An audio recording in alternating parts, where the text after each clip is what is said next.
The 419 with Gretchen DeBacker, Matt Killam, and Kevin Mullen.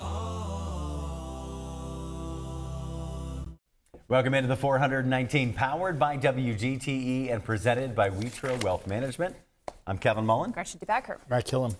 It is Wellness Wednesday, presented by our friends at Workspring. We're going to be tackling a topic that I'm excited about. I am too. And I'm not. well, but you and I are in similar spaces as like solo entrepreneurs that like a boss doesn't tell us what we do or don't do. But we're going to be talking about balance, flexibility, some hybrid work schedules and what's working, what isn't working. And I'm really interested in like regionally, what is the trend? Because there was a move post-COVID away from the office, and a bunch of the like downtown corporate offices were shutting down or moving people to go remote and like reducing their footprint. And so I'm curious, now 6 years later, where is that? What's the trend? Yeah. Are we coming back? Are we staying there forever? What's the data back after presumably 5 years? I lose track of when we started thinking like this. I don't mean just as a reflection of COVID, but when we came a little bit out of the cave. And I know the answer is probably going to be in moderation, but we've got two real experts in this space. So I'm interested to see how they navigate not just the truth of what you two just said, but is product or widget specific? Is there certain industries that lend themselves more to this? How do you encourage or how do you draft on having that conversation at the water cooler, which makes an idea better? And I'm excited to hear what they say. Yep. Well, and we were talking before the show started about technology and AI and all of these tools, and the three of us have three different levels of comfort. Yes. Just say that with I'm the these. lowest. Well, I think everyone knew that, Gretchen. Yeah, Gretchen. Everyone knew that? Yeah, well, Gretchen has got a printer. Am I saying that right? Yeah. Yeah, that you don't know how to use. I can't read anything on the screen. For real? Well, I don't like to. Well, I'm also in a different business than you guys. I have to have documents. Printers are the same, almost indiscriminate. So I have to print it out to read it. Not emails. Yeah. That's But, an like, interesting documents. that's an interesting point of like why in the modern world, why do you need to print everything? Because a lot of things I have to take into court with me. Sure, but like the judge can't have a screen? They do have a screen. Okay, all right. We'll let you out. Hey, it's a couple days. Wait, what can't you read? I don't like reading like let's say, for example, on a case there's medical records and it's really something you have to really dive in and highlight and have it ready like for a trial. It can't be on, in my opinion, it can't be on a screen. Gotcha. Okay. I don't think I would ever be able to change that. I wish we could get you on a screen. It's a couple I know, days, me too. couple days after, but I'm Yeah. still coming down from the Riding high of 419 Yeah, Day. it was so fun. It was great, and it's like, and as I looked out in the crowd and saw, It was a real crowd too. some of the people that I really look up to in Toledo, that like when they show up, you're like, oh, I know I'm in the right room, and they were in that room, Yeah. and it's just like it was cool to be a part of that. John Amato was having certainly- the best day of his life. He had so much fun. He's such a good guy. I don't know if I should say this, but I'm going to. Yeah. But he had said to me, if we hadn't done the show there, like they weren't normally open on a Sunday, Yeah, they he wouldn't opened. have been open. Yep. Yeah. And so And like he what made me sourdough bread. he didn't make me sound. I know, that's what I said too. I was furious. I enjoyed it mostly because it made you two mad. What? Yeah. I also noticed there was a great photo that I feel like maybe Mary Brucker had posted, like, great to be here with all of my friends.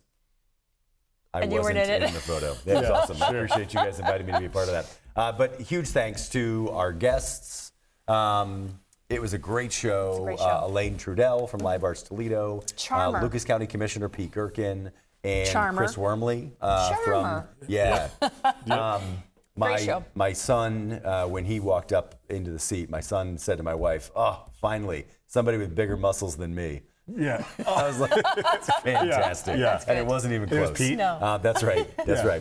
All right. So, but that episode is going to air Friday. Yes. Here on the 419. If you missed it, you can check it out 7 a.m. on YouTube, 3 p.m. on FM 91, 6 p.m. on WGT Connects, of course, online at WGTE.org/the419 or 24/7, 365 on the new and improved WGTE app. We're going to take a break. When we come back, we will dive into Wellness Wednesday, presented by Workspring. Support for the 419 comes from Witro Wealth Management, where we understand that your financial path is personal. Advisory services are offered through Capital Investment Advisory Services, LLC. Securities offered through Capital Investment Group, Inc. Member FINRA and SIPC. More information at witroadvisors.com. The 419, powered by WGTE, is made possible in part by supporters like you. Thank you. Welcome into the 419. It's Wellness Wednesday. We've got Drew Peterson, an HR consultant with Workspring, joining us. Drew, thanks for being here. Yeah, thanks for having me. Excited to be here. We've got an interesting topic today, talking about flexibility and boundaries, some of the remote work kind of structure. I guess maybe let's just, before we dive into that, let's cut into the boundaries and talk about you personally. Yes, that's right. Let's go right past it. Yeah. What'd you have for breakfast? What's your biggest fear? That's right. What exactly is an HR consultant with Workspring? Yeah, sure. So I specifically work on different projects. So we do compensation work and handbook work, things like that. But I also actually support a few members as their HR representatives of smaller organizations who don't have that distinct HR person. Sure.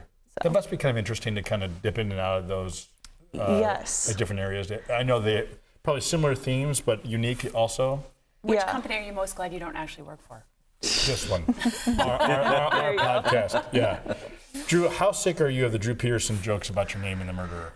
See, I don't get them as much anymore, so it's funny that you say that. Usually I bring it up. Yeah, sure. As an icebreaker. I think I was in elementary school and people had a heyday with that. Yeah.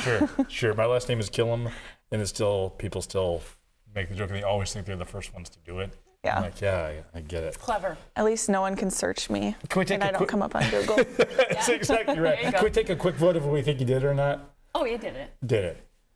Yeah. Yeah. I mean, is yes. Yeah. I mean, he was found guilty. Yeah. Well, I mean, that's true. That's right. People's court's on every day. What does AI say about that? Yeah. So as we look at, I mean, interesting, kind of you have this opportunity to obviously do the work at Workspring. You've got a couple companies you work with. I think Gretchen had asked, is there commonality between the two? Is it you sort of get to experiment on the outside people to get it right inside, or what? Yeah, definitely, because I also work on our HR hotline within Workspring. So I'm answering employers' questions, and it's more of a little bit more application when I'm going out with members and doing it. But I mean, we have members in all different industries, so I'm sure you guys understand that it changes quite a bit. What's the most common question you get on that hotline? Another good question. Are people crying? Not usually. And why is it Matt calling in every day? It says hotline. Yeah. No, I'm sorry. Usually it's someone, an HR department of one, who just wants some reassurance, really. Yeah. Whether it be a disciplinary situation, an FMLA question, those are pretty common as well. Yeah. So they just want another HR mind to kind of run it off of. Yeah. We have a theme today about boundaries and workplace in the modern, and it had to have changed so much over the last 5 years, both to one way and then back and forth. So I don't even know what modern means anymore. Sure. So do you mind, at the risk of putting a specific definition to an entire field of multiple industries and different widgets being made, what is the modern workplace? How is that defined? I would say it's a little bit more flexible, like you said.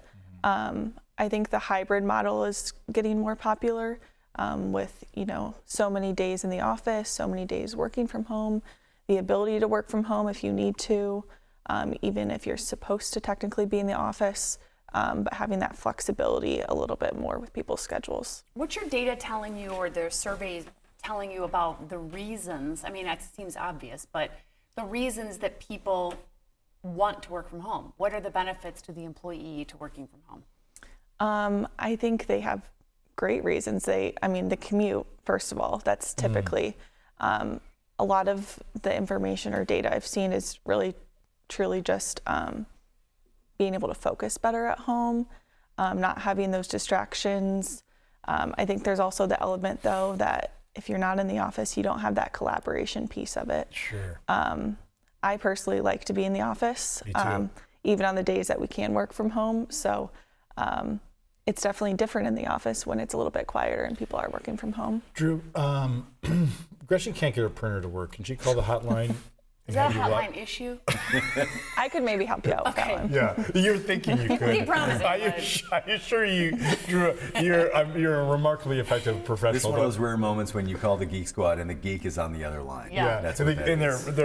they're what they say to do is, Gretchen, I'm gonna need you to reach underneath your desk, unplug the printer, and throw out the window because it's a lost cause. I've tried turning it off and on. I was going to say that's going to be their first suggestion. Exactly. Have you tried powering down? Yes. When I started my consulting company, I was working from home, right? Because that's like all I had, and that was fine. I started in July. That like the rest of that summer was fine.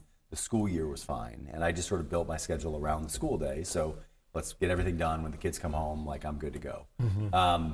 But then once the next summer came along, I was like, I need to have a plan because I can't. Like the distractions, right? Darn kids. There's no way I'm going to be able to focus and get work done. Right. You don't even have kids. I don't. That's right. It's just weird. But I got an office, and going into the office made work feel real. Yeah. And you know, even though like I was the only one go in there, 100%. it just still like felt like that. Are we seeing? You know, so this you said hybrid is sort of here to stay. What does the data say? Is that working? I think depending on the company, obviously, a lot of companies too are requiring, remote to hybrid or hybrid to more days in the office. So I think that trend is definitely there. We're 6 years past COVID where all of that started. So I definitely think there's that trend of the shift back to the office. People can see the gaps, leadership can see the gaps of, remote work and not having that collaboration piece, especially I think in smaller organizations. And some larger organizations, I mean, that can just be their model and, they find success in that. And they may have even been doing that prior to COVID anyways. Is it a productivity issue? I mean, is there real data to suggest that if people work hybrid or work from home, that they're not as productive as they are in the office? I don't think so. I think it's more of a performance accountability issue. If you're having an employee who is not, performing, or you're questioning where they are doing their duties, I think that's more of a, one-on-one issue that needs to be handled rather than, policy changed for everyone. Because I'm sure most people, or even more people, are productive at home rather than in the office.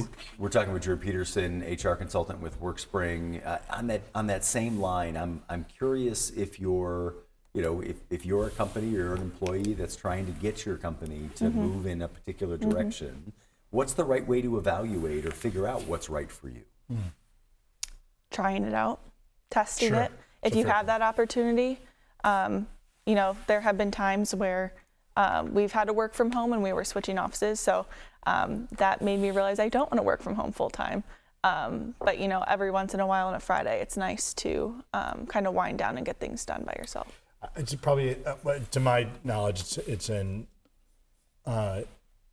not frequently asked question, but has it changed management at all? Because it has to some degree, right? You used to be able to walk down the hallway or have that connection, or at least have at least it was easier or force you to have critical conversations, right? But now, are you finding 5 years later, 6 years later, having to talk to management how management needs to change because you're talking through a screen, or you're seeing people intermittently, so you're not picking up on body language, or everyone almost. I mean, there are conversations you have to have in the workplace that are unpleasant, right? If you are walking by their office, you kind of have to have it. So has the paradigm of what management now needs changed a bit? Are you coaching people differently? I think you hit the nail on the head with body language, tone. I mean, we live in a world where you can send a Teams message or an email, but you don't necessarily know how that is coming off from the person. So the shift there is definitely, one-off conversations or different things that are easier to do when you're in person or right down the hall from someone rather than having to set up a phone call or have a meeting that way.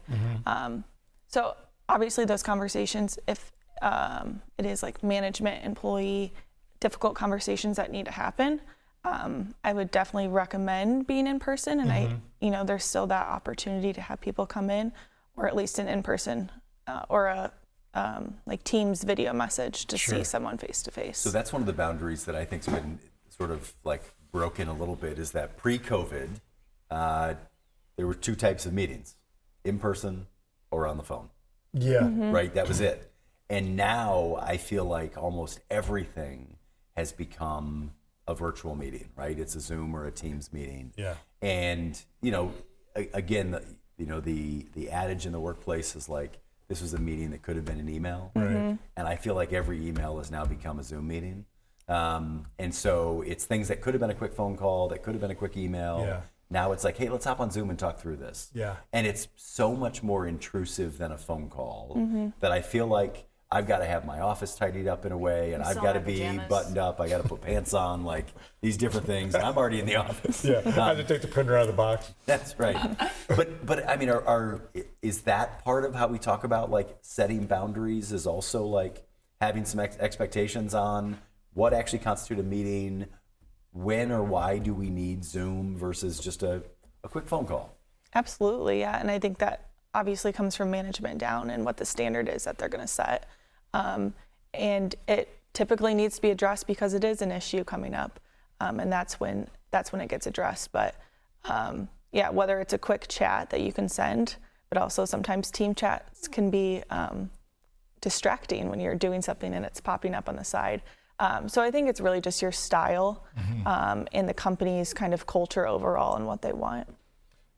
How do you talk to people through, I know there's predictive indexes or personality studies or helping people sort of coach or put tools in the toolkit for people individually. How do you work through what the best methodology for specific teams or industries is? So you look at the let's say we all make a widget and we are a 3-person company that has a workforce of 50. Do you help prescribe the amount of days people should be in and how they communicate? How do you coach people through that strategy? Yeah, I think with the personality test, that gives you a lot of information on how to work with someone, what to say and what not to say, or how to approach a subject depending on how they might take it. The whole in-person or remote, though, I think it really is kind of at a grander scale than diving that deep into it. I haven't really seen, other than just people wanting to work from home, if that opportunity is there and you can kind of identify, what someone's personality is or how they work the best, whether it be hybrid, in person. But I think giving that more flexible schedule overall makes employees happier and more productive. What is the best or methodology for, other than traditional productivity, and maybe that's just the right answer, how do you gauge whether or not the workforce or your layout is functioning, meaning hybrid approach? Because I imagine like if it's not working, the identifier that it's not working like is too late, right? It's like, it'd be like, oh, that was a mistake. Yeah. And so at that point, it's too late. So I guess I'm interested, like if there's like as you're measuring that, what are the benchmarks along the way to say, like, maybe they're moving in the wrong direction. But I will tell you, conversely, I remember when we were doing online interviews, I remember someone saying on our team, I work for the Metro Parks during the day, and someone saying, well, we're not nailing this interview process on the phone or on virtual meetings. I remember thinking we weren't nailing it when we were getting in person either, to be perfectly honest. Yeah. But I am curious as to how do you know if this is working or not, to Kevin's point? It depends, Sure, I'll famous take answer. the depends. I think if you have, a standard performance management system in place, you can easily track that. But again, I think a lot of times there is a shift or a jump because one person does something wrong and there's an assumption that everyone is doing that. Sure. So I think that if you are having the same, productivity that you were when you were in the office, or you were seeing, those same trends or growth or whatever it may be, maybe it is working to have a more flexible. But if you're having employees, one or multiple, who you feel are not being as productive as they were in the office, then maybe that setup is not right. Maybe they need a little bit more structure, or accountability for their day, that sort of thing. Because when it comes down to it, it is a privilege to be able to work from home. 100%. That's well said, Drew. Yeah. In the academic setting, right? There's this rise in IEPs, individualized education plans. ADHD is on the rise. Is this also somewhat of a workplace response to some of that as those folks get into the workforce? That's a good point that I haven't really considered that much, honestly. Just because he said it, no one's ever thought of it. That's usually a sign it isn't a good point. I'm going to work remotely for the rest of the week. But that's a good point that, workplace or working remote could be an accommodation potentially for, an ADA accommodation, that sort of thing, which some people don't understand, especially if they have a strict in-office. And usually that's the very last option is a remote accommodation. But, someone might work better being by themselves and not distracted. And that might be a better accommodation for them. So. We're talking with Drew Peterson, HR consultant with Workspring, here on a Wellness Wednesday presented by Workspring. Drew, you mentioned that you also manage the hotline at Workspring. Can we share that number if people have questions where they can reach out and get a hold of you? Yeah, so you can actually go to our website. It is a members only hotline, so it's a benefit of your membership there. But our website is workspring.org for more information. Perfect. Awesome. Drew, thank you so much. We're going to take a break. When we come back, we'll welcome back to the show Seta Tchobanian, another HR consultant with Workspring, to dive in a little bit deeper into this topic here on a Wellness Wednesday. We'll be right back. To me, community means connecting to others. I'm Donnie Miller, and welcome to The Point. I love PBS Kids! We're a community committed to education. Discover new ideas, dive into exciting subjects, and engage with the world around you. I would send them personally a t-shirt. Crime doesn't pay in the old West End, pass it on. That's how we cleaned up the neighborhood. Vision loss for people is not the end. It's a story, it's the next chapter. WGTE Public Media invites you to Get Out and Play Day. Monday through Friday, it's the 419 powered by WGTE. With Matt Killam, Gretchen DeBacker, I'm Kevin Mullen. What can people expect on the show? It's going to be an hour, a reminder of why this is a great place to live, work, and play. WGTE, where you come to watch, listen, and learn. Welcome back into the 419. It's Wellness Wednesday, presented by Workspring. We're joined now and welcoming back a friend of the show, Seta Tchobanian, an HR consultant with Workspring. Seta, thank you so much for being here. Absolutely. One of my favorite guests of all time. I'm not just saying that. Oh, you are just saying He that. says I'm it to sure. everybody. That's not true. No, he says to everybody that Seta is his favorite guest. That is true. Okay, there you go. That's even better, right? So I've never said that. Drew was wonderful. Of course, we're meeting for the first time, but you were one of my favorite guests. Super fun. And I want to talk before we get into the drudgery of work. Yes. Talk to me a little bit about the summer. You are traveling a little bit, or can I go with you? You can. Yes. It's a short trip. It's very quick, right? Yeah. So we're going to Fremont and back. Yeah. What are you doing? So last time on the show, I mentioned I've got two daughters, one who is graduating. So starting this week, actually, for the next probably 30 days, 35, 40 days is going to be crazy pandemonium. So I hope everybody at my office is going to bear with me through all of that stuff. But my older daughter, who's just finishing up her second year at Ohio State, will be coming home for a couple weeks and then heading overseas for an internship over the summer in Armenia, assuming there's a lot going on over there in that part of the world. Yeah. So as of right now, it's still on.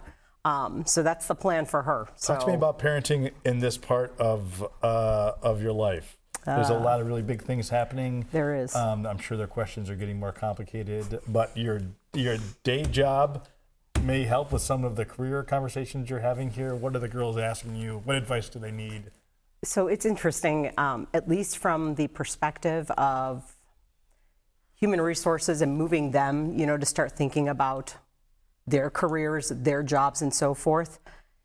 There's a whole other world out there. So, kudos to those individuals who know exactly what they want to do when they're getting into school and all of these things too.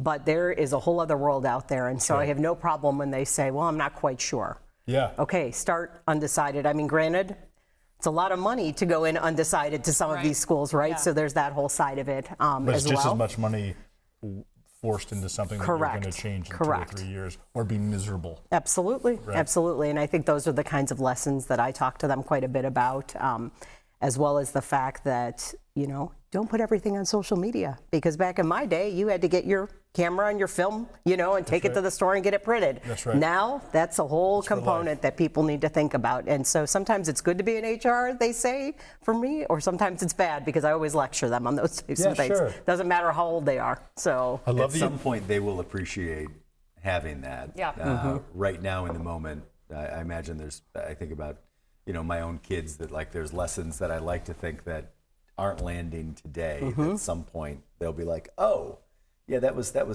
helpful. That was kind of smart. I think with the old adage, though, right, is you think your parents are fools from when you're like 14 to 23, and then one day you're like, who are these geniuses? Yes, And something clicks, in right? the 2 places where they are in their lives, I would think that you would be a real resource right now. Seta, forgive me, I know that we talked about this the first time you were on, but speaking of knowing your career path, when you were a little Seta, which I can only presume is exactly the same height that you are today. I might have been a little taller, you know. People as they age, they get shorter, That's what right? kids do to you. They just make your spine, absolutely. My vertebra have never been so close after my youngest. But this was your parents were like, you're going to do this, or they wanted to set your path. You always knew you wanted to work with people. How did you get to this profession? So I actually initially started off, I was going to work in operations, you know, and do more operational management and those types of things. And then I kind of moved into a training role, which led me into human resources because I do like the people side of it. Yeah. And although anymore, it's not just the people side. I mean, if I really had it in me, I figured I should have just gone to law school because it's a different world now, right? And so working in human resources, or back in the day as it was called personnel, is a lot different. Yeah. So you have to kind of morph and adapt as those things go along the way. Is too. it different So- because the workplace are so different? We know more, or people are asking more? We're talking about boundaries today, but as we get more sophisticated, does it become more challenging, or it just is different? I think it's a combination of things, right? Sure. Because the world has adapted. Technology, you've talked about, has come into play as well, too, right? Everything is instantaneous information, so it's a constant. You know, I mean, like, it doesn't stop, all of those things. So I do think that it's a combination of all different types of things. So I think it's interesting as we think about, like, the decisions that an employer would make around, you know, remote work, hybrid, any of these situations. Basically, every conversation we've had on our Wellness Wednesdays all comes back to some extent, I feel like just being a decent person. Exactly. And caring about other people. And I think the challenge then becomes, how do you scale that? Or how do you, as we talk about boundaries, right? How do I care about Gretchen as a coworker without crossing a boundary, without, like, you know, caring about her more than I care about Matt? Just for example. That just is good sense. But I think totally made up on the top of how, your head. how we turn that compassion into a system, I think is where the challenge becomes. Are there, you know, keys to that, or as someone is, you know, developing as a manager, or they're, you know, trying to manage up?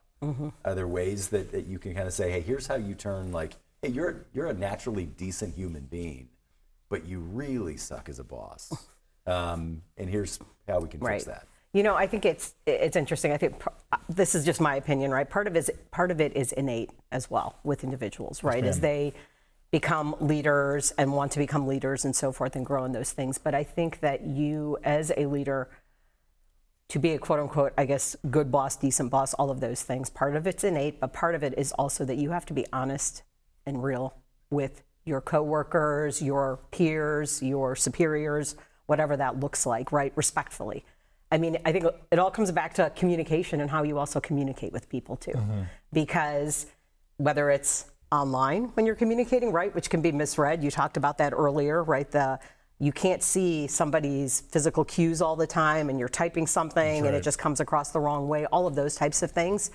There is a multitude of different things that you kind of have to think about when you are communicating. And that is, I think, also a trick when you are looking into leading or managing. Those are some of the things that I would tend to focus on with individuals. Isn't the very nature of employers and supervisors and bosses caring about, engaging at that level with employees a change over the last 50 years? I mean, that's not what the workplace used to be about. You would go in, you do your work, and there wasn't a concern about what else was going on in the person's life or how it would be affecting their work. So is that really the case? That's what I'm wondering. I think some of it has shifted, right? Because and we're not telling you by no means, do you have to go in there and know all the details about somebody, right? But if you at least have a conversation, say hello when you come into the office in the mornings. I had a supervisor who would not say anything, and you never knew what kind of mood they were in when they came in the morning. And I remember saying to myself, I'm not going to be like that. Yeah. When I get to this point, I want to at least, even if it's a, hey, how are you? Absolutely. Well, yes, they do, because they see it on my face within 2 seconds, right? So that's a whole other conversation. No, I'm picking up on it now.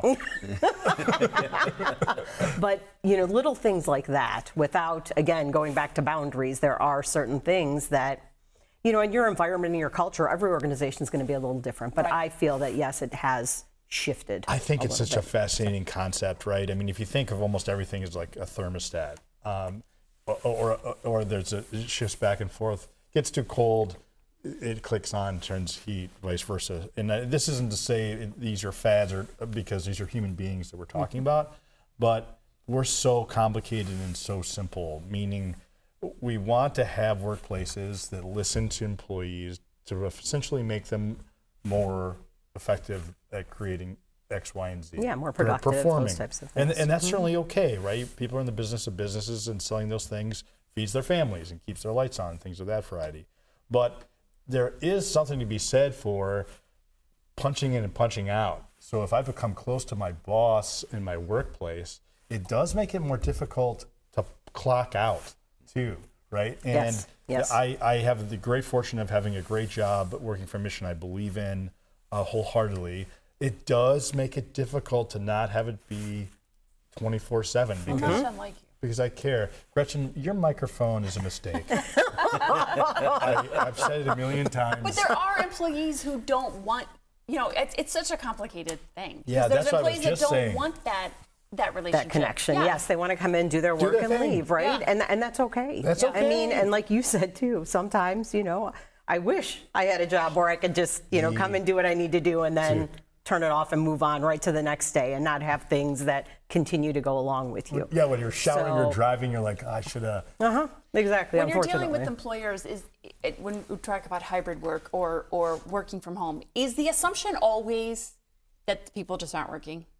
I'm not going to say always, right? But, Drew mentioned this too. Sometimes I think we tend to focus on the one or two. Agreed. As opposed to the masses, right? And the problem is, and I think that every leader's a little different, right? It's this one person's doing this and it sticks in your head, so you start to assume that others are doing that. But I think that, again, we need to, as companies and organizations, realize that you've put a lot more effort, your percent of time on those one or two that aren't performing, than the masses that are doing the right thing and what they need to do. And that's always been true, right? Yeah. That isn't just to your point. Right. What is the old saying, right? You put 80% of your effort into the small amount. I think that we try to do this even in park design and operations. We don't govern to our worst, meaning we don't not build parks and places because of some absolutely unfounded idea that somebody's going to steal something or spray paint. Are they going? Is someone going to do that? Yeah, but we have 420,000 people that we serve. But it's, as I think about like in a workplace, right? So you say, hey, we've got this hybrid work environment where you can work from home. You can work from home when you need to, right? Just tell us and we'll let it be flexible. And then you've got one or two bad actors that are abusing this. Do you have to eliminate that policy for everybody? Or can you say like, no, you lost that ability, but everybody else still has But it? what's the profound difference, though, between doing this at home and watching YouTube on your computer at your desk with the door closed? Yeah. Well, Yeah, I mean, I think the people that are bad employees at home, they're going to do it wherever it is, right? Yeah. So again, it goes back to it being what are you doing from a leadership perspective to monitor the performance? Where is that accountability? Those types of things. No, I don't think you take it away. I do think that you need to have guidelines when you have policies surrounding, what your workday looks like and what flexible workday is per se. But it all is going to come back to the accountability across the board for individuals, right? I'm interested also in the monitoring part. If companies that are still either fully remote or hybrid, are companies still, and this was big during COVID, it seemed like, but I haven't heard much about it lately. But these monitoring software about their mouse clicks and the times they're on the computer and all that kind of stuff, is that still widely used in your experience? It was there before COVID even. I think people, it just became a bigger thing when COVID happened. But I'll give you an example. I have a relative who is a nurse case manager, 15, 20 years been working from home, right? And they monitored her productivity, right? And you had to, when you signed off and the lunch breaks were all kind of, sequenced and so forth. So I think in certain industries, they still do that. Obviously, if you're in a service type of industry where you're picking up calls and doing those types of things, you have to have those schedules and those specifics going through. So the only time I've ever implemented that software to an employee was someone that I knew wasn't doing the job, right? And I could have just, if I had the autonomy to just go, you don't work here anymore. But I had to almost set them up to fail, which is really unfortunate. But it was like, I needed the data to go back to the rest of the board to say like this, the outcomes aren't there. The effort also isn't there. And here's the data that proves it. And ultimately the employee left before we even got to that point because they were so annoyed by the obscene micromanagement that was, you now have software that's going to monitor your mouse. That's right. So I feel like Gretchen on the show. Seta, talk to me a little bit on a personal level. What's an ideal format for work for you? For me? Yeah, what do you like and what do you not? So I work hybrid right now, right? Sure. As Drew mentioned, there's a couple individuals on the HR team that do come into the office every day, right? But we have flexibility to work hybrid a couple days of the week. I like being hybrid myself. Some days I will come in on those off days as well too. But for me, it's kind of a balance between the two. I don't think I could ever work remote completely. Me neither. It's just not my thing. So absolutely insane. Yeah.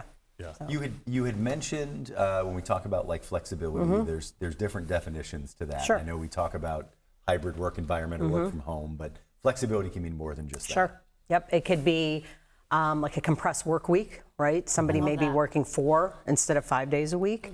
It could be flexibility of starting and stopping times. Like you have these core hours, 8 to 5, and you could offer people to come in at between like 7 and 9 and then, flex that at the bottom too. So there's different job sharing in some circumstances, right? I think that there is something to be said to allow for individuals to, still get their work done and then also be empathetic for their needs and so forth.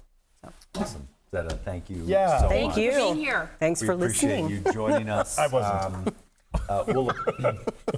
Do you hear anything she said? I have no idea who this is. How do we implement a hybrid work environment for this show? Oh my goodness, I don't know. Like I said, I think the three of you absolutely can. Yeah, my dog would love to have you there. Yes, heck yeah. My dog would love to have you there. That's probably offensive, but I am going to take it as a compliment. You could take your dog there and they could have there a you go. Play date. Yeah. You have a dog. I don't want to talk about it. Okay, all right. We'll take a break. We'll be right back on the 419. Support for the 419 comes from Witro Wealth Management, where we understand that your financial path is personal. Advisory services are offered through Capital Investment Advisory Services, LLC. Securities offered through Capital Investment Group, Inc. Member FINRA and SIPC. More information at WitroAdvisors.com. Destination Toledo. Whether you're a local or a visitor, Destination Toledo invites you to explore the region and be a tourist in Toledo. Find events, dining, and things to do at visittoledo.org. Workspring.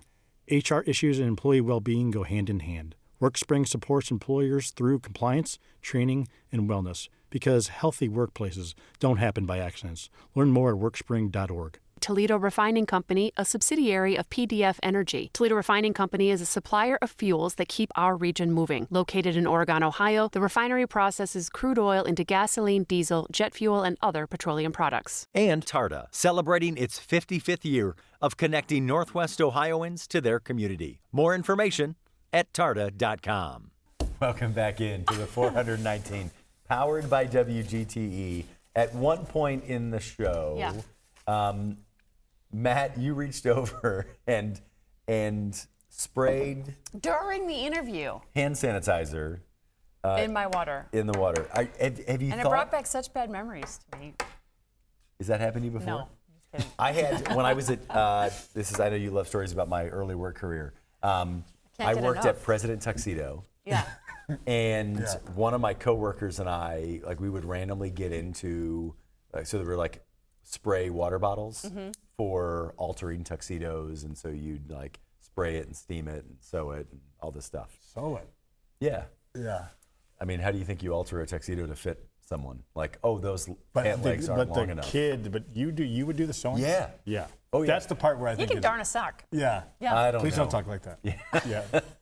Cash on the barrelhead. So we are in a like somewhat squirt gun fight around the office because it was a day when no one was coming in. I always think of squirt gun fights as a binary state.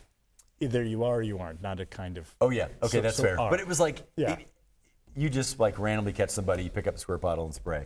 And she reached and grabbed the squirt bottle, sprayed me right in the face.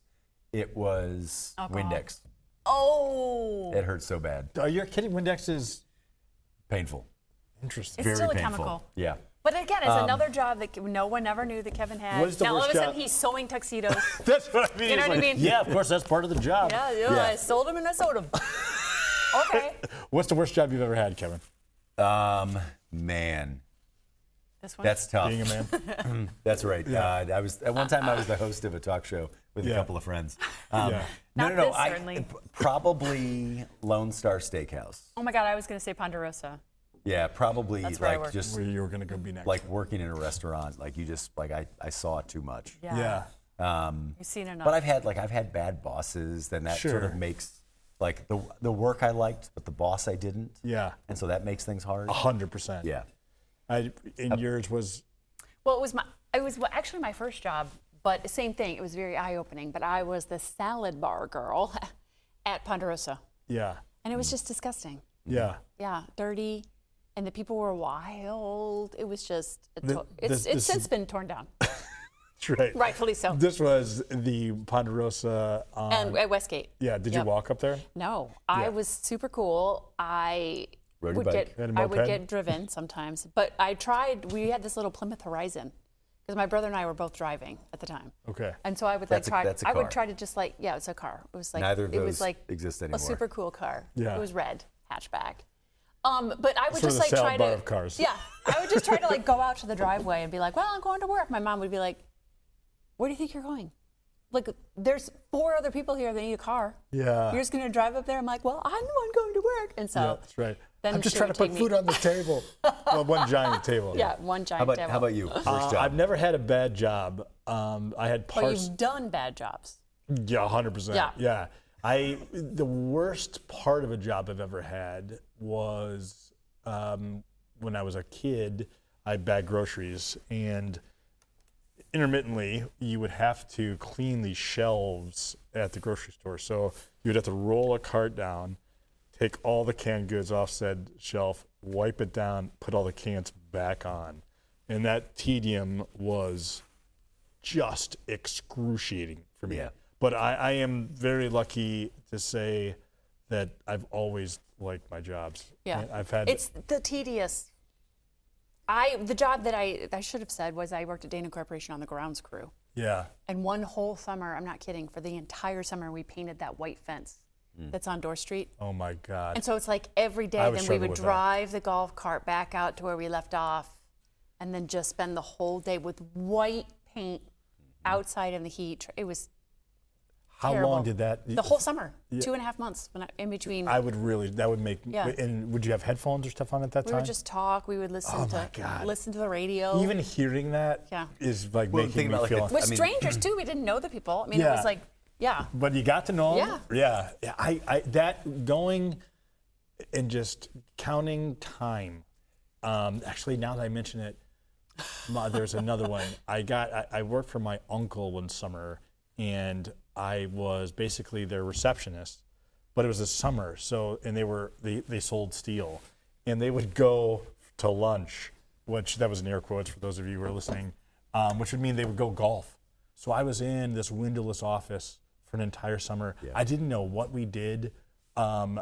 So I couldn't help anyone that called. I just took notes, and I was the first time and last time in my life that I was actually counting the clock to some degree, and it was brutal. So I realized that sounds like an incredible amount of privilege, which I am grateful for, but man alive. I had a summer job where I won literally every contest the day that I was qualified to win again, every radio contest. Because it was like there was nothing else to do other than listen to the radio, and then I would call in with like. Where were you? Where were you in? I was managing an apartment complex. Oh my God! Again. And so I was on a crew I built renovating. an apartment. So I was on the crew renovating University Hills apartments. Yeah. And I went to the owner of the property and I said, like, I like working with people, and I feel like it's a waste having me work with sinks. Yeah. And he was like, great. And that was a family, the Sinks from Swan. That's right. And he was like, they're very good. Why don't you go back to work and finish the rest of the Sinks? Yeah. And then he called me a couple weeks later, and he had been appointed by the courts to manage a couple properties. Oh. And so he put me at the properties. It was like, well, I also worked at the JZ Rectory as the weekend secretary, and I cooked dinner for the priests. I knew that, actually. What's the shortest duration you've ever had for a job? Oh, man. This is interesting story. Maybe.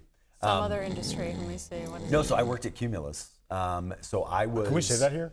I don't know if I can or not. Okay. But I was friends with who's now the general manager of the station, Dana, and I was venting to her that I was applying for jobs in the nonprofit sector and getting turned down because they didn't know or didn't see recent management experience in my resume. And she was like, well, come work for us. If you enjoy it, we'll promote you to manager, and then you can use that to go get the job you want. And I'm not kidding, 3 weeks into the job, I get a phone call from Cardinal Stritch saying, hey, we're looking for a vice president. Yeah. I went right into her office, and she said, you're going to interview for the job, and when you get it, you're fired. And it was just the right thing for a boss to say. She was great. Yeah. Speaking of jobs we love. You've got a great job. I do have a great job. You not only do you wear the Metro Parks brand every single day of your life, but you also live the mission. We want to take a few minutes to talk about such exciting things that are happening with Metro Parks Toledo, particularly this summer, June 11th, 12th, 13th, and 14th, the Watershed Weekend down at the Glass City River Walk. Can you tell us some details about that weekend? Yeah, absolutely. So it is the culmination, obviously, of a much larger project. This Watershed Weekend specifically is going to be the celebration of the halfway point from a construction standpoint. For those of you that are unaware, the Metro Parks, thanks to Lucas County residents and a myriad of others, which I'll get to in a second, embarked on a downtown plan, a downtown project, if you will.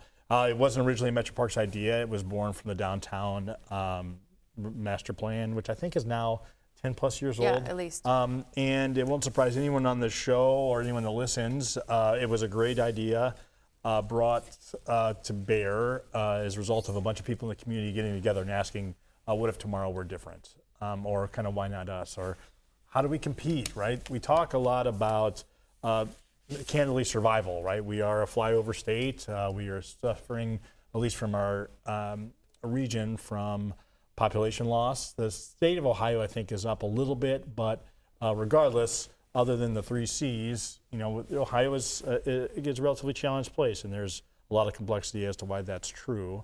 But the downtown master plan highlighted a few things, one of which was that we have this river, right, that birthed us a city. I remember Dave speaking at Toledo Rotary. Yeah. I mean, this is 9 years ago. Yeah, a long time ago. And in the presentation, he would click through some slides and showed some other cities. That's right. And I feel like it was like Iowa or some like Texas somewhere. Both of you have good memories. Some insane city that was like downtown Iowa has an active riverfront. So that your memory is spot on. So from that downtown master plan, we and this was a little before my time, we started looking at benchmark cities that were like us, that were using their riverfront as opposed to what we were doing, which was turning our backs on her. We had one-way streets going away from the riverfront. We stored our bulk road salt. Right. It was all industrial legacy, right? But those, again, weren't the poor decisions. This is not a criticism. For instance, rock salt comes in on a barge. You might as well dump it there, and it's easy to truck in and out. We weren't using the space. So that's just a good economical decision then. But cities that look like us or had former manufacturing or automotive, Des Moines and Boise, Idaho, Grand Rapids, Michigan, right, which is not too far from us. Even Columbus, although we're not alike in Columbus in several ways, they have a riverfront, right? But the cities that were using the riverfront effectively are putting for every $1 of public money put in the riverfront, there was somewhere between a $7 and $20 return from private investments or attracting money. And in classic Toledo form, I think there was a lot of naysaying immediately, well, that won't happen here. And the truth of the matter is, and maybe it was based on the old saying about hitting rock bottom, we were ready for this. And Gretchen, you were part of the administration that certainly helped this happen and continues to be a good partner in the space. 70% of the riverfront was owned by the city. And we wouldn't be where we are today. And where we are today is about to cut the ribbon, if you will, either literally or metaphorically, on the halfway point, which will be about a $300 million project. I just can't fathom that we're only at the halfway point and you look at what's already, It's amazing. Like the ribbon has quickly become one of the coolest. Million visitors last year. So to both of your points, it was, we're at the halfway point and some of it feels like happened so fast and we've had a tremendous amount of success. I'll get to that in a second, Kevin, but one of the challenges of a project like this is the appetite for focus, meaning we're very easily, and I mean we as the region, chasing the next thing or get bored, right, with something or want to do something else. It's a long project. And it will ultimately will be done in 32. So it'd be at the halfway point. Some people are like, oh, this is taking forever. And it feels like that's some days to us as well. But the truth of the matter is, phase 1 and 2 have been open since really the tail end of 2019. We've seen 3 million visits to the East Side Park in a relative short amount of time. So 3 million visits, again, just a reminder, that's to have a county of 420,000 people in the city, about 260, 270,000. So that's a significant amount of people. And those are just one way of measuring success. They're bodies, right? Secondly is the economic development portion of it. We've seen almost $500 million worth of development around the periphery of the project. But on the softer part of this, the amount of just mission-based and joy that is coming there, to your point, Kevin, we promised the people of Northwest Ohio, Lucas County specifically, that this would be a 365, would be open and not go by the wayside seasonal attraction, and that's been true. So we've had 250,000 people ice skating on the former Acme power plant, right? It is in relative short order, if it wasn't this past weekend, turned into roller skating. So people are doing stuff downtown. We have a splash pad, right, that teaches kids about the watershed. We have giant play areas down there. And I can't emphasize this enough, and it's going to sound like hyperbole, but we're just kind of just getting started. And to lay it out for people just to visualize where it is, again, if they're unaware what the Glass City Riverwalk is, it's essentially bridge to bridge on both sides of the water with engagement on both sides. That would incorporate the Owens Corning World Headquarters, the Imagination Station, all of parks on both sides, all the way into the Vistula neighborhood. And that weekend that we're talking about, that watershed weekend, June 11th, 12th, 13th, and 14th, is going to be truly remarkable, if for no other reason than the Saturday of the weekend, the Martin Luther King Jr. Bridge is going to be shut down.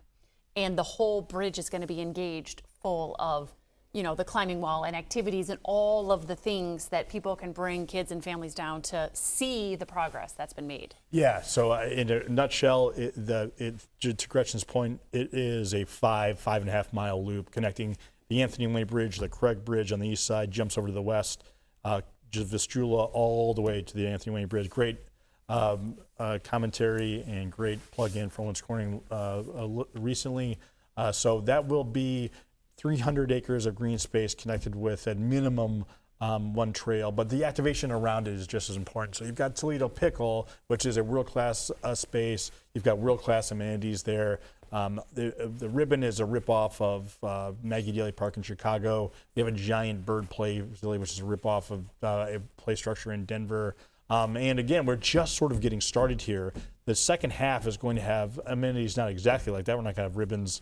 We're not going to have a ribbon within 5 feet of every Lucas County resident, but we're going to have something. New mission. And it's going to drive even bigger ideas. Is it going to be a soccer stadium? Is it going to be some giant interactive art experience? I don't know yet, and neither do we, but it will be made better by all of us deciding that tomorrow should and can be different, and everyone gets to be included. People want more information on Watershed Weekend. Where do they find it? Yeah, it's on our website, metroparkstoledo.com, Watershed Weekend. You can Google. The Watershed name is important because it talks about the fact that we are in a critically and wonderful place ecologically. We're on the western basin of the Lake Erie. Maumee River is important, and we're at a turning point. And we get to decide what our future is. And if we decide together and plug in, put our money where our mouth is to some degree, but also line up and volunteer and celebrate what we are. It's not just about the Metro Parks, it's about the zoo, it's about the museum, it's about the Imagination Station, it's about the Art Commission. Well, this is a great place to live, and it's time to be reminded of that and focus on tomorrow. We'll take a break. When we come back, we'll wrap up this Wednesday edition of the 419.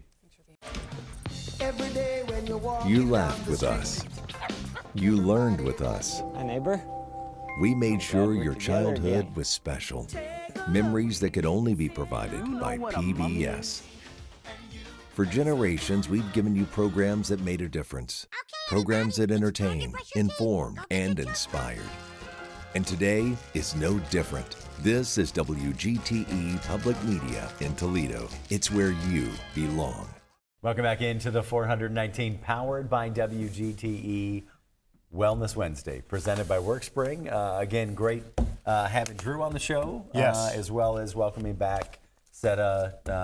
Seta is one of my favorite guests, and Drew, obviously, everyone in Workspring has been wonderful. But I do think it's so interesting, this boundary conversation about where work should start and end from everyone's happiness. You can't craft everyone's perfect work relationship. We didn't get into it too much, but work, by definition, is going to be work. It should. Right. I'm going to call the hotline today. And I think I've always just assumed that folks in the nonprofit sector feel a deeper connection to their work than folks in the for-profit sector. I don't know that that's actually accurate. I agree. But I think that this reality that we take work home with us is a challenge. And so what does that look like? And that we have a home life.